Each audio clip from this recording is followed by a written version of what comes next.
नमः सिद्धेभ्यः। ॐ नमः सिद्धेभ्यः।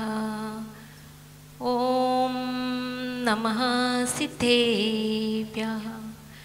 नमो अरिहन्ताणं नमो सिद्धाणं नमो आयर्याणं नमो उवज्झायाणं नमो लोई सवसाहुणम्। भद्रिबाहु समय गुरु हमारे हमें भद्रता दो। रत्नात्रय संयम की सुचिता हृदय सरलिता दो। चंद्रगुप्त सी गुरु सेवा का पाठ हृदय भरी दो। मेरे भगवान मेरे गुरुवर मेरे भगवान हो। मेरा अंतिम मरण समाधि तेरे दर पर हो। मेरा अंतिम मरण समाधि तेरे दर पर हो। बोले अनंतानंद सिद्ध परमेष्ठी भगवान की। बोले शाश्वत तीर्थराज सम्यशिखर जी सिद्ध क्षेत्र की। बोले 1008 महावीर स्वामी की। बोले 1008 पार्श्वनाथ भगवान की। बोले 108 आचार्य श्री आदि सागर जी महाराज की। 108 आचार्य श्री तपस्वी सम्राट सन्मति सागर जी महाराज की। मम दीक्षा गुरु साधना महोदधि धरती के भगवान उत्कृष्ट सिंह निष्कृत व्रत करता तपाचार्य अंतर्मना प्रसन्न सागर जी महामुनि राज की जय। महामुनि राज की जय। महामुनि राज की जय। सौम्य मूर्ति उपाध्याय श्री 108 पीयूष सागर जी मुनि राज की जय। अहिंसामय विश्व धर्म की जय। सरस्वती नमस्तुभ्यं वरदे कामरूपिणी। उपदेशारंभ करिष्यामि सिद्धिर्भवतु मे सदा। सिद्धिर्भवतु मे सदा। गा सकूं आपका नगमा वो साज कहाँ से लाऊं। गा सकूं आपका नगमा वो साज कहाँ से लाऊं। सुना सकूं आपको वो अंदाज कहाँ से लाऊं। सुना सकूं आपको वो अंदाज कहाँ से लाऊं। चांद और सितारों की तारीफ की जा सकती है। चांद और सितारों की तारीफ की जा सकती है। कर सकूं आपकी तारीफ वो अल्फाज कहाँ से लाऊं। वो अल्फाज कहाँ से लाऊं। जो पत्थर चोट से टूट गया वो कंकड़ बन गया। और जो पत्थर चोट को सह गया वो शंकर बन गया अर्थात भगवान बन गया। धर्म स्नेही बंधुओं, अगर बीज भूमि में गुण ना रहे तो वो पौधा नहीं बन सकता। माँ का गर्भ अगर सुरक्षित ना रहे तो शिशु का जीवन सुरक्षित नहीं रह सकता। और शिष्य अगर गुण ना रहे तो गुरुत्व को प्राप्त नहीं कर सकता। ऐसे ही धर्म गुण है। जिन्होंने धर्म को धारण किया और मौन करके बैठ गए उन्होंने सिद्ध पद को प्राप्त कर लिया। और जो धर्म के मर्म को नहीं समझा, जिन्होंने धर्म को नहीं जाना, वे संसार में कोलू के बेल की तरह रुलते रहे। कोलू का बेल होता है, उसको गानी में जब तेल निकाल देते हैं तो उसमें जोता जाता है और उसकी आंखों पर पट्टी बांध दी जाती है और वो गोल गोल घूमता है। तो वो समझता है आज मैं बहुत चला, बहुत लंबी यात्रा की, आज मैं बहुत दूर कहीं दूसरे देश में कहीं आ गया। लेकिन जब उसकी पट्टी खोली जाती है तो वो क्या देखता है, मैं जहाँ था वहीं का हूँ। यही संसारी प्राणी की दशा है। एक बार कृष्ण जी अपने कक्ष में शयन कर रहे थे कि अर्जुन और दुर्योधन उनके कक्ष में प्रवेश करते हैं। तो क्या देखते हैं कि कृष्ण जी तो शयन कर रहे हैं, तो अर्जुन होते हैं वो उनके चरणों की ओर खड़े हो जाते हैं और दुर्योधन मस्तक की ओर। थोड़ी देर बाद जब उनकी निद्रा भंग होती है तो कृष्ण की नज़र फर्स्ट नज़र अर्जुन पर पड़ती है। तो बोल उठते हैं कि पार्थ तुम कब आए। तो वो कुछ बोले इससे पहले ही दुर्योधन बोलते हैं मैं भी आया हूँ। तो श्री कृष्ण जी कहते हैं ठीक है, मैं आपके आने का उद्देश्य समझ सकता हूँ, लेकिन मैं एक बात आपको कहना चाहता हूँ कि मैं अकेला हूँ, निशस्त्र और निहत्था, मैं युद्ध न करने के संकल्प में हूँ, और एक तरफ मेरी 18,000 औक्षणी सेना है। पार्थ, आप किसको चुनोगे? तो अर्जुन बोलते हैं कि आपकी एक तरफ 18,000 औक्षणी सेना है और एक तरफ आप अकेले हो, केशव मैं आपको ही चुनता हूँ। हमारे बीच पूज्य साधना महोदय अभी तो विराजमान नहीं है, हमारे बीच साधना महोदय विराजमान थे, है, अभी भी है, मतलब दोपहर में थे, अभी नहीं है, तो है तो है, वो तो है ही। आज उनका पंचम आचार्य पदारोहण दिवस है। आचार्य श्री गणाचार्य पुष्पदंत सागर जी ने उनको आचार्य पद देकर एक बहुत बड़ा उपकार किया, और पूज्य श्री को आचार्य पद दिया, और पूज्य महोदय ने हमें दीक्षा देकर के बहुत बड़ा उपकार किया। अगर हमें दीक्षा न देते आज हम यहाँ पर नहीं होते। इनके उपकारों को मैं 100 जन्म भी ले लूं तो नहीं चुका सकती। गुरु के हमारे ऊपर अनन्य उपकार है, गुरु के उपकारों को कभी कहा नहीं जा सकता, क्योंकि मैं छोटी तुच्छ बुद्धि, मैं उनके उपकारों को का वर्णन कैसे कर सकती हूँ, मेरे में वो सामर्थ्य है ही नहीं। और हमारे उपाध्याय श्री, उनका भी अनन्य उपकार है हमारे पर, क्योंकि आज मैं जो बोल रही हूँ उनकी ही देन है। उन्होंने हमें चाहे मीठी डांट दी हो, चाहे कड़वी डांट दी हो, पर डांट दे दे करके हमको उन्होंने आगे बढ़ाया है, और आज इस लायक बनाया कि हम यहाँ पर बैठे हैं और बोल सकते हैं। बाकी हमारी कोई शक्ति नहीं थी।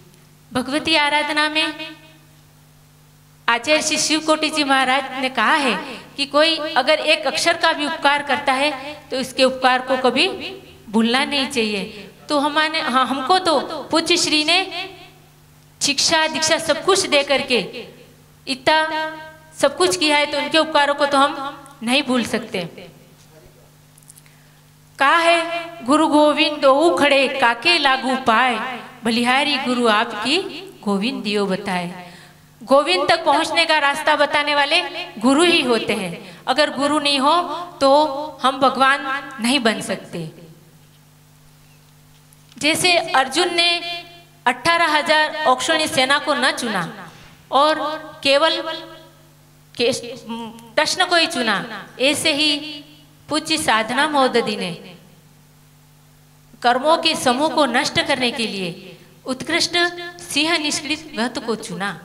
और अभी भी व्रत चल रहा है उनके बसंत भद्र, उसमें 40 दिन की यात्रा है, 35 उपवास है और मात्र 5 पारणा है। ऐसे बड़े बड़े व्रत का एक उन्होंने अनुष्ठान किया, जो आत्म प्रकृति पर विजय प्राप्त करने का एक अटूट प्रयास है, जो आत्मदर्शन का एक अलौकिक दिव्य दर्पण है, जो सुख सागर की सरिता है। उनका जीवन एक खुली किताब है, जिसके हर पृष्ठ को हर व्यक्ति पढ़ सकता है। उनकी चर्या और चर्चा भीतर बाहर से एक है। वे कहते हैं कि मैं भीतर जा रहा हूं, मैं भीतर जा रहा हूं, तुम भी तर जाओ। वो क्या कहते हैं? मैं भीतर जा रहा हूं, तुम भी तर जाओ। उन्होंने अपने जीवन को ऐसे सुसंस्कारों से संस्कारित किया है। ये बचपन से ही चंचल मना थे। कभी कुत्ते की पूंछ के पीछे कंकड़ बांध देना, कभी डंडे मारना, कभी चिड़िया के छोटे छोटे चूजे होते थे तो उनको पकड़ के ले आना, उनमें कलर भर देना, फिर वापस रख देना। मतलब उनको बचपन में हर चीज करने का एक उत्साह था। तो आज हम साक्षात देख रहे हैं कि उनका वो कहां से कहां पहुंच गए। वो एक महापुरुष हैं। बंधुओं, उमा स्वामी जी महाराज तत्वार सूत्र के 90वें अध्याय में के तीसरे सूत्र में कहते हैं तपसा निजराश्च, तप के द्वारा कर्मों की निजरा की जाती है।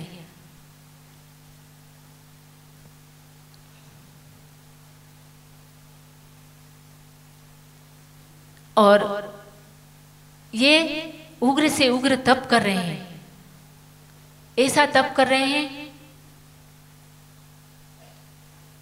कि कोई इनके अभी पंचम काल में ऐसा तप कोई संत नहीं है, पूरे देश में कोई भी ऐसा संत नहीं है कि उनके जैसा तप कर सके। वो शोभा मां धन्य है जिन्होंने ऐसे लाल को जन्म दिया, और जन्म दे करके ऐसे लाल को जन्म दे करके पूरे जन्म दिया तो सही, और ऐसे संस्कार दिए कि आज वो पूरे देश को नहीं पूरे विश्व को गौरवान्वित कर रहे हैं। बंधुओं सोचो जरा, अपन एक उपवास करते हैं तो एक उपवास में अपन तो पसर जाते हैं, तो इतने उपवासों की यात्रा करना कोई मामूली बात नहीं है। ये उग्र से उग्र तप करते हैं, लेकिन क्या उनको भूख नहीं लगती है, उनको प्यास नहीं लगती है, उनको वेदना नहीं सताती है? सताती है, लेकिन उन्होंने इन सब से ऊपर उठ करके जीना सीख लिया है। बंधुओं ये जिंदगी एक आइसक्रीम की तरह है। आइसक्रीम टेस्ट करो या वेस्ट करो, पिघलती तो है ही, इसलिए लाइफ को टेस्ट करके उसको टेस्ट करना सीख लो। वेस्ट तो हो ही रही है, लाइफ को टेस्ट करना सीख लो, वेस्ट तो हो ही रही है, और वेस्ट होने से पहले अपने को गुरु के चरणों में रख लो। एक बार की बात है, एक पुंडरिक देश के अंदर चक्रवर्ती नगर में एक चक्रवर्ती राजा था। उसकी एक कन्या थी, अतिशय रूपवान कन्या थी, और धार्मिक प्रवृत्ति की थी। उसमें धर्म के संस्कार कूट कूट करके भरे हुए थे। एक दिन क्या होता है कि वो उद्यान में अपने घर के बगीचे में झूला झूल रही थी कि अचानक ऊपर से एक आकाश मार्ग से एक विद्याधर आता है, और वो विद्याधर जैसे उसको देखता है तो उस पर मोहित हो जाता है। वो विमान को वहीं पर रोक देता है, और वो नीचे विद्या के बल से नीचे आता है, और उस कन्या को उठा करके ले जाता है। अब उसको विमान में बैठा कर ले जाता है। थोड़ी दूर गया कि क्या होता है कि सामने से क्या देखता है कि उसकी पत्नी विमान लेकर के आ रही है। अब वो डर गया, अब क्या होगा। उसने क्या किया, उस कन्या को पर्णलब्धि विद्या के सहारे, पर्णलब्धि विद्या मतलब वो पत्ते के समान हल्की हो जाती है, तो उसको पत्ते के समान हल्की कर दिया और विमान से नीचे छोड़ दिया, और वो चला गया। और वो कन्या उड़ती उड़ती उड़ती उड़ती एक भयानक अटवी में, एक भयानक जंगल में, घनघोर जंगल था, दिन को भी अंधेरा नजर आए ऐसे जंगल में वो जा गिरी।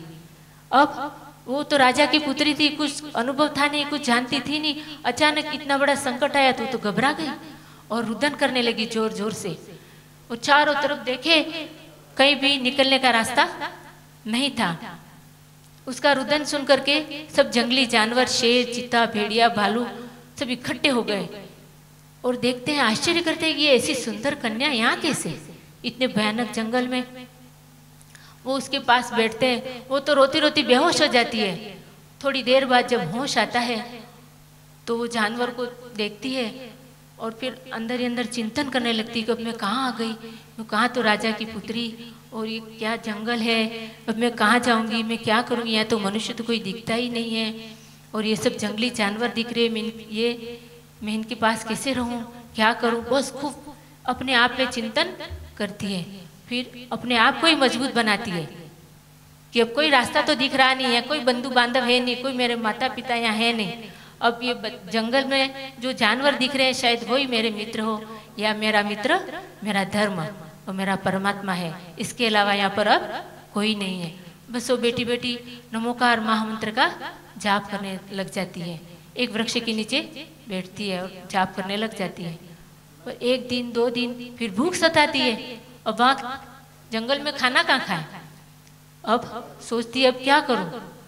इधर उधर देखती है, उसको वृक्ष दिखते हैं, वृक्षों पर फल दिखते हैं, तो बस वो फलों को खाती है और झरने का पानी पीती है। और जो सब जंगली जानवर थे सब वो रोज नमोकार महामंत्र का जाप करती, अपने अंदर ही अंदर ध्यान करती रहती थी। इससे क्या वो सब मित्र बन गए, सब रोज उसके पास आकर के बैठने लगे। अब वो जंगल में फल फ्रूट खाती और खूब तप करने लगी। 1 उपवास, 2 उपवास, 3 उपवास, 4 उपवास। एक दिन फल खा लेती, 4-4 दिन तक, फिर त्याग करके बैठ जाती। ऐसे बहुत घनघोर व्रत करने लगी। व्रत करते करते करते करते इतना समय निकल गया, 3000 वर्ष उसने जंगल में निकाल दिए। कितने? 3 घंटे नहीं, 3 दिन नहीं, 3 महीने नहीं, 3 वर्ष नहीं, 3000 वर्ष उस बालिका ने उस घनघोर जंगल में निकाल दिए। सर्दी में सर्दी पड़ती तो सहन करती थी, बारिश के समय में धड़ धड़ पानी गिरता, 5-5 महीने तक पानी गिरता, सहन करती थी। गर्मी के समय में गर्मी सहन, न ओढ़ने का, न बिछाने का, न खाने का, न पीने का, कहाँ जाए, क्या करे। बस किसी को नहीं कोसा, न तो उस विद्याधर को कोसा, अपने कर्मों को कोसती और अपने कर्मों को कोस करके अपने कर्मों को ही तप के द्वारा हल्का करने लगी। तप के द्वारा, तप करी जो कर्म की पावे, सो ही शिव सुख दर्शावे। बस उसने इतना दूरधर तप किया, इतना दूरधर तप किया, इसने ठान लिया कि जो कर्म मुझे अभी सता रहे वो मुझे अगले भव में न सताए। अब मैं वैसे ही अकेली तो हूँ, यहाँ पर मेरा कोई साथी नहीं है। सोचती है वैसे भी कौन साथी है, जीव यह अकेला ही जन्म लेता है और अकेला ही मृत्यु को प्राप्त होता है। यहाँ पर कोई किसी का साथी नहीं है। अपन व्यवहार से मानते हैं कि ये सब मेरे है, ये मम्मी है, पापा है, ये है, वो है, और देखा जाए निश्चय से तो कोई किसी का साथी नहीं है। बस इतना मन में सोचती, बहुत धर्म करती रहती और अपने समय को बिताती, क्योंकि उसको श्रद्धान थी धर्म पर, अटल श्रद्धान थी। इसलिए उस धर्म की श्रद्धान से वो वहां पर टिकी रही। एक बार की बात है बंधु, 2 मित्र थे, 2 मित्र थे, एक जैन था और एक मुसलमान था, जो दोनों नदी के उस पार रहते थे और नदी के इस पार मंदिर था। तो दोनों रोज मंदिर पार करके, नदी पार करके मंदिर दर्शन करने जाते थे। एक दिन क्या हुआ, बहुत बारिश हुई, नदी उफान पर थी। अब दोनों मित्र खड़े किनारे पर, अब क्या करें, कैसे जाएं। तो जो मुसलमान था वो तो नदी में कूद गया और मंदिर पार, नदी पार भी कर ली और मंदिर चला गया, मंदिर दर्शन करके वापस भी आ गया। वो मित्र इतनी देर वही का वही जैन था, वो खड़ा रहा। उसने कहा तुम इतनी उफान भरी नदी में कैसे चले गए। तो उसने कहा कि मुझको एक संत ने एक मंत्र दिया था, उस मंत्र के सहारे मैं तो नदी पार कर गया और दर्शन करके आ गया, तो वो मंत्र मुझे भी दो। उसने मंत्र बोल दिया कि मैं पंच नमस्कार मंत्र का जाप किया। ये किसने दिया था? एक जैन संत ने दिया था। तो वो आश्चर्य करता है, ये तो हम जानते हैं, ये तो हमको आता है। तो आता है तो फिर तो नदी में कूदा क्यों नहीं? नदी में कूदना चाहिए था, मैंने पार कर दी, तू भी पार कर जाता। लेकिन उस मुसलमान की श्रद्धा थी और जैन को श्रद्धा नहीं थी, इसलिए वो नहीं जा सका। बंधु, धर्म में श्रद्धा बहुत बड़ी चीज है। अटूट श्रद्धा हो तो वो कैसा भी काम हो सफल हो जाता है। बस उसको अटूट श्रद्धा थी, तो 3000 वर्ष उसने जंगल में बिता दिए। और फिर अब सोचती है कि मेरा बचपन चला गया, मेरी जवानी चली गई इस जंगल में, अब बुढ़ापे के ने दस्तक दे दी है, अब मेरी आयु कम रह गई है, अब मुझे संलेखना धारण कर लेनी चाहिए। बस उसने क्या था, वो जहाँ बैठी थी इतनी ही जगह को उसने बांध दिया, अब मैं इतनी जगह से बाहर नहीं जाऊंगी। और उसने आजीवन फल फ्रूट पानी जो लेती थी उसका भी त्याग कर दिया और जगह को छोड़ करके अपनी इतनी जगह बांध दी। देखो बंधु, जब नियम लेते हैं तो परीक्षा होती है। फिर क्या था कि 4 दिन हुए और 5वें दिन एक विद्याधर पंचमेरु की वंदना करके जा रहा था, तो उसकी दृष्टि नीचे पड़ी। उसने देखा कोई कन्या, अब तो कन्या का अब तो औरत बन गई, वो तो बूढ़ी हो गई थी बेचारी। कोई बैठा है। वो नीचे आया और उसने कहा कि बेटी तुम इस घने जंगल में यहाँ कैसे? उसने अपनी पूरी कहानी बताई। उसने कहा कि चलो मैं आपको आपके पिताजी के पास छोड़ देता हूँ। उसने मना कहा कि मैं संलग्न धारण कर चुकी हूँ, इसलिए अब मैं इतनी जगह छोड़ करके मैं नहीं जाऊंगी। दूसरे दिन क्या होता है, उसने पिताजी को सूचना दी। पिताजी पूरे परिकर को लेकर के आया कि मैं कैसे नहीं आती, मैं ले आऊंगा मेरी बेटी को। आया तो उसने जब आया तो क्या देखता है कि एक अजगर उसकी बेटी को खा रहा था। आधी तो अंदर थी और आधी बाहर थी। तो उसने कहा कि अजगर को मार दो और बेटी को बचा लो। तो वो मना कर देती इशारे से, मत मारो, मैंने इतनी जगह वैसे भी बांध दी है, मैं इतनी जगह को छोड़ करके नहीं जाऊंगी, मैं आपके साथ नहीं आने वाली हूँ। तो वह फिर उसका पिताजी तो चला गया, वो अजगर उसको निगल गया और वो मर करके राजा द्रोण में की पुत्री होती है विशल्या, दूसरे भव में। यहाँ से मर गई, यहाँ से वो दूसरे भव में उसकी पुत्री होती है। तो वो पुत्री उसने जब तप किया था, इतना तप किया, 3000 वर्ष तक तप किया, अजगर को अभय दान दिया।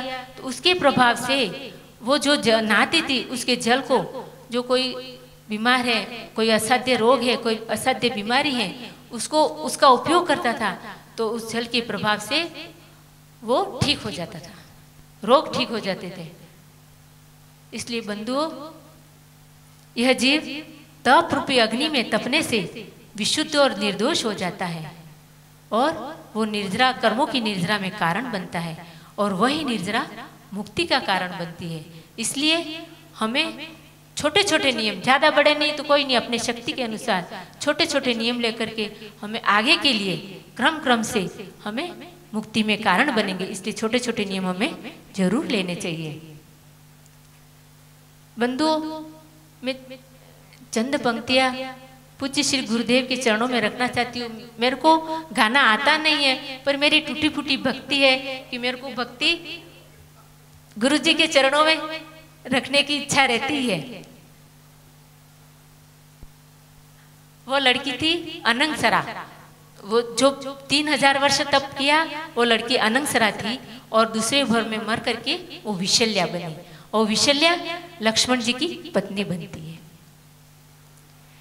धरती की शान तू है मनु की संतान, धरती की शान तू है मनु की संतान, तेरी मुट्ठियों में बंद तूफान है रे, गुरुवर तू बड़ा महान है, गुरुवर तू बड़ा महान है।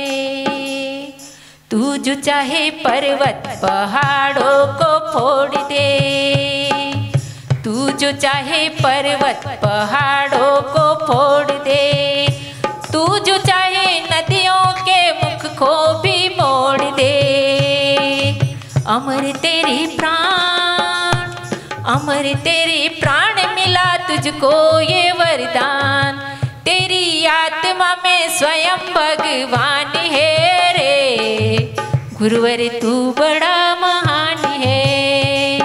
भूल मत गुरुवर तू बड़ा महान है, धरती की शान तू है मनु की संतान, धरती की शान तू है मनु की संतान, तेरी मुट्ठियों में बंद तूफान है रे, गुरुवर तू बड़ा महान है, गुरुवर तू बड़ा महान है, गुरुवर तू बड़ा महान है। अंतिम में हे गुरुदेव, आपके द्वय चरण मेरे हृदय में सदा सदा विराजमान रहे और मेरा हृदय आपके चरणों में सदा लीन रहे, और मेरी यही भावना है कि मैं अंतिम श्वास आपके चरणों में छोड़ूं, मैं अंतिम श्वास आपके चरणों में छोड़ूं। सिद्ध शुद्ध आईर्य भक्ति पूर्वक कोटि कोटि नमन करती हूँ भगवान, आपको कोटि कोटि नमन करती हूँ। बोले तपाचार्य अंतर्मना प्रसन्न सागर जी महामुनि राज की, उपाध्याय सौम्य मूर्ति पीयूष सागर जी महाराज की। बहुत